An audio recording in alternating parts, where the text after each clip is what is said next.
Alright, boys and girls, today we are going to be doing a little bit of axle replacement because that would be ripping the boot and that will be the grease from the boot. So today we are going to put a new used OEM low mileage eBay driver side axle.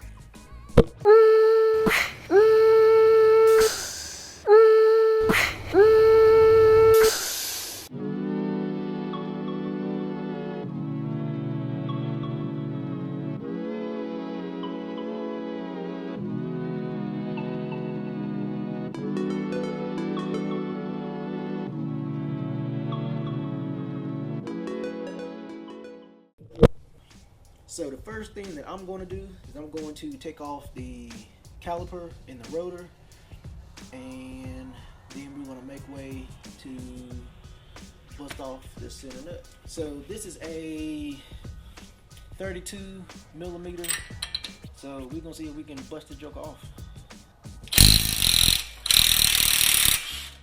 Alright, so guys, this is why you, is that hot? Nah. So this is why you invest in tools. So now let's get the caliper off and the rotor strut loose, and we should be able to take the hub, tilt it down, and then hopefully pull the axle out, and then we'll clean all the stuff up, pop new axle in, hopefully don't lose a bunch of transmission fluid.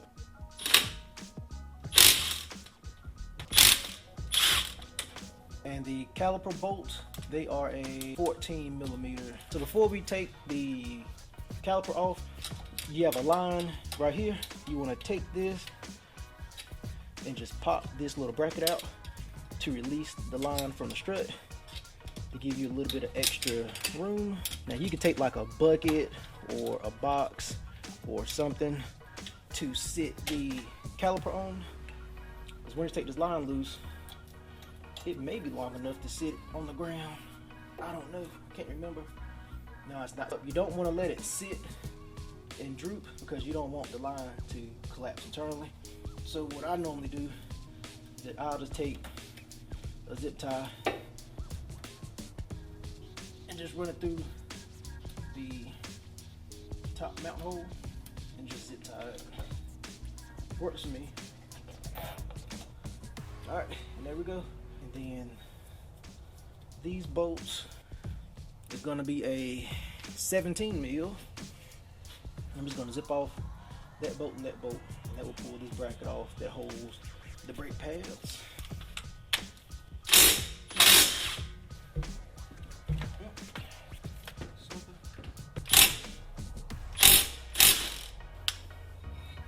But what I like to do so that I don't lose bolts is put the bolts back. That way, when you go to put stuff back together, you have all of your bolts. Because it's been many times where, I guess, as I'm up and down moving, they get kicked or whatever the case may be, and then you spend 20 minutes trying to find the missing bolt. So I always just put them back in their respective spots. The next thing up on the menu is going to be to unbolt the strut. By unbolting the strut, this releases a pivot point, and that will allow us to take the spindle and pull it down, and then that should allow us to push the axle through the hub. Probably have to hit it a few times with the hammer to break it loose for 160,000 miles. It is a 21 on the bolt, and it's a 22 on the nut. Let's get these bolts taken off.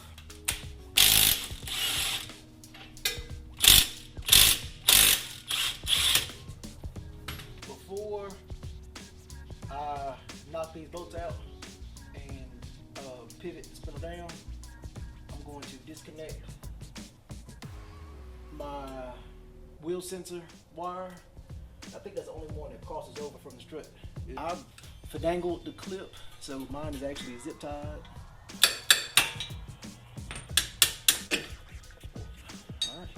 And again, take your hardware, match it up. That way you won't lose one piece, you'll lose both pieces together in unison. It's probably not just gonna push through, so take a hammer, give it a couple love taps.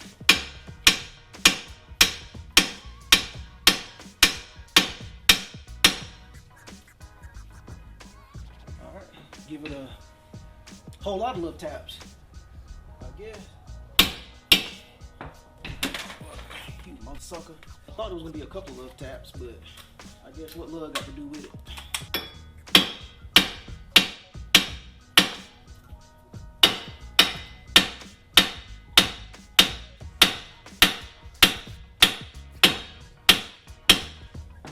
Good Lord.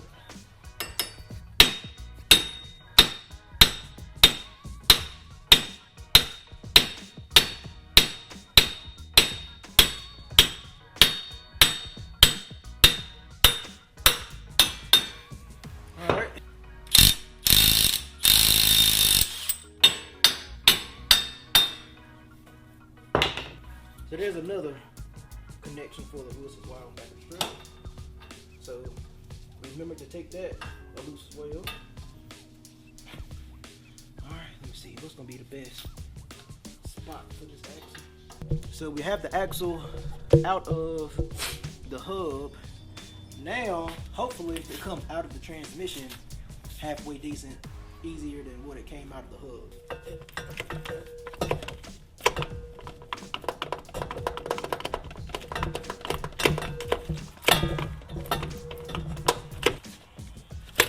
Oh, look at that. All right. That's probably the easiest. Is it leaking transmission fluid? I don't think so. Probably the easiest actual extraction ever. I just gave that joker a good yank and it came right on out. So now let's do a little bit of cleanup and let's get the newer axle in. This is a good time to make sure that your parts halfway match up, and this does match up. This was like $75 used off eBay. The OEM brand new axle for Mazda is like $400. So the ad on eBay claimed that this one had 50,000 miles on it. So in reality, I should be able to get another 100,000 miles out of a $75 axle. So I think I'm doing pretty good on this one. I tried to get that crease out the boot, it wouldn't come out, so I ain't gonna worry about it. Alright, just got done, detailing my lower control arm and subframe. So before, all that grease was all caked up and looking all nasty and everything, well, I got it cleaned up for the most part. I found some 70% IPA wipes and just gave it a good wipe down. So all that grease and stuff is off of there. That's looking a whole lot better, a little bit more presentable. So now we are going to get the new axle put in, get it buttoned back up.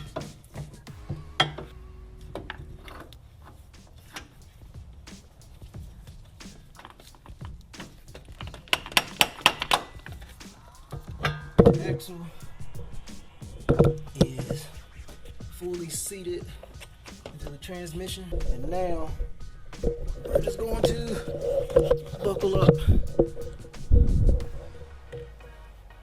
the shaft into the spindle. All right.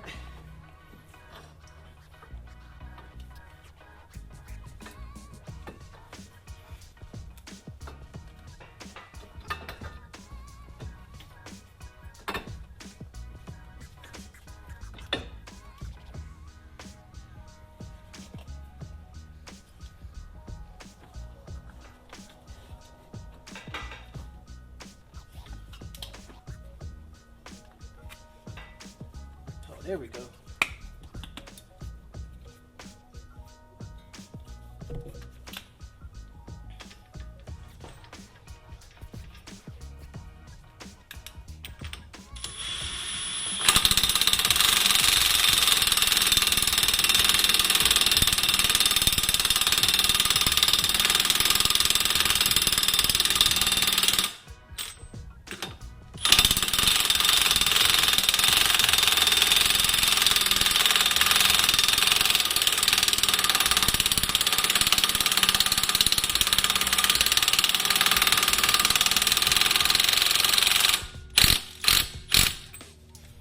So I was going slow to make sure that the splines on the axle and the splines on the hub were actually mating up, not to mar anything.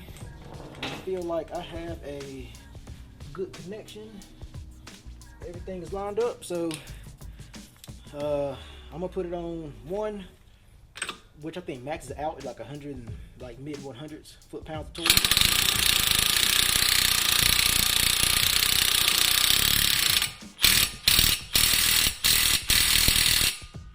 So that's probably like 150, something like that. I'm gonna put it on 2. And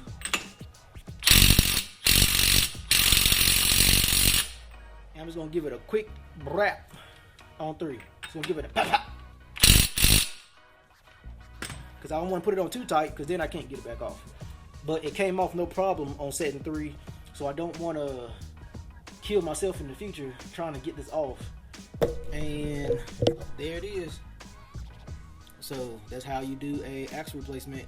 Pretty simple, wasn't too bad. You know, if you have the appropriate tools and everything. So, you know, and then all you gotta do then is just connect the strut back to the spindle, put your rotor, pad bracket, caliper, and reconnect your wire, re-zip tie your wires, and you're good to go. So, hope y'all learned something. It's not that bad. Get the right tools. It's it for now. So hopefully this helps you if you need to replace your axle. All right, y'all. Check you later. Oh well.